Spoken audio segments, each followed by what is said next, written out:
Hi, this is Dr. Shea from Shea Family Chiropractic, and right now I'd like to go through and talk about probably one of the biggest challenges we face in regards to keeping an upright posture and stress off of our spine.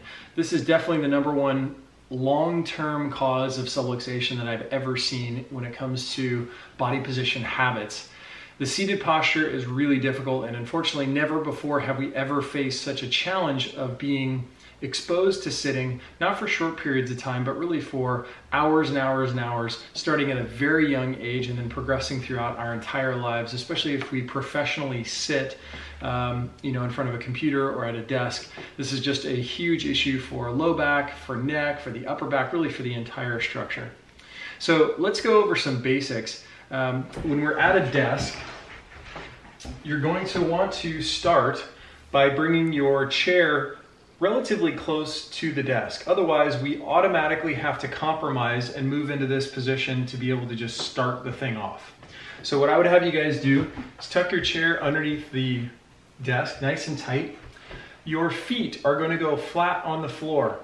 So many times when I have people take postural photos of their workspace, I see them with like a foot up underneath their bottom, or they have their feet maybe like kicked out in front of them and they're kind of doing one of these. These are positions that unfortunately compromise really the entire spine's position. So just like if you were to squat, a sitting position is sort of like a long-term squat, if you will, which is why for most people being able to hold that position for hours and hours and hours is impossible, because that's way too challenging physically. We fatigue and then we cause breakdown.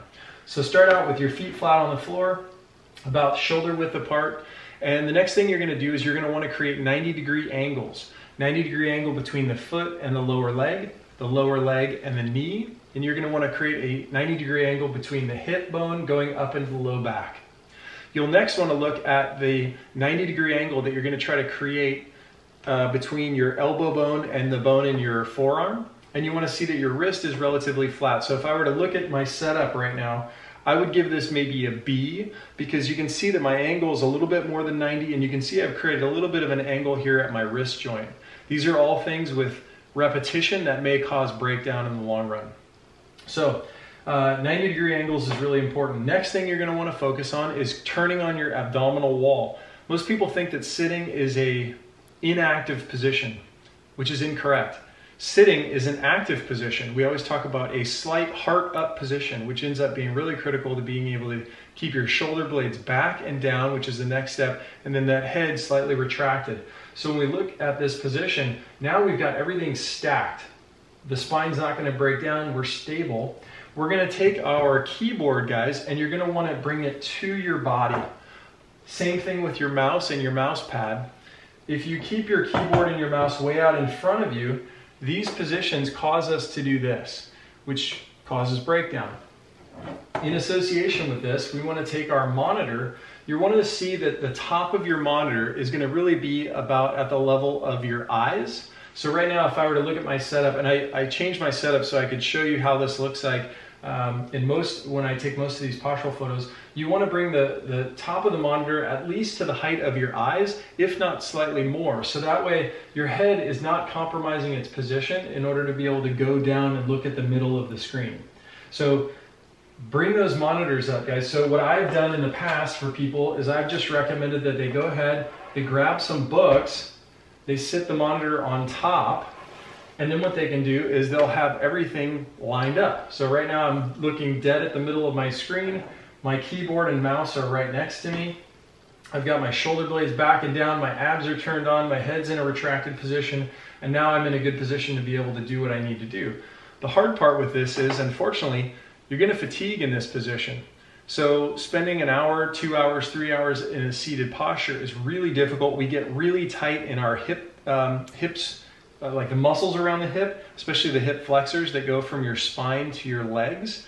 These muscles end up getting really tight, and then they end up compromising our standing position or our squatting position, which we'll talk about in other videos.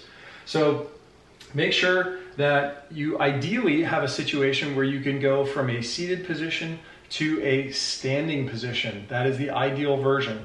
So I've done some really significant research on this, and I've linked some really great information and great content on recommendations for standing desks.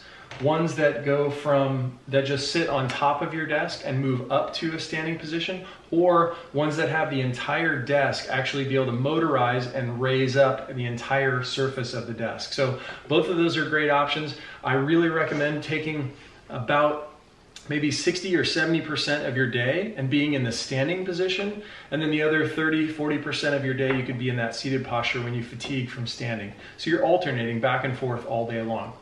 If you guys are on your computer, what I'd recommend you do right now is go to SheaFamilyChiropractic.com if you're not already there, and go ahead and sign up for our newsletter that's on there. And what you'll get is access to what's called our Trending Tuesday. Trending Tuesday is a weekly email that I put out, and it gives you information on all the things that I'm doing currently in my life to be able to work on improving my overall health. One of those things is the standing desk recommendation. So take a look at that, guys. And if you have any questions, just let me know. I hope this helps with your standing and sitting posture, and we'll see you on the next video.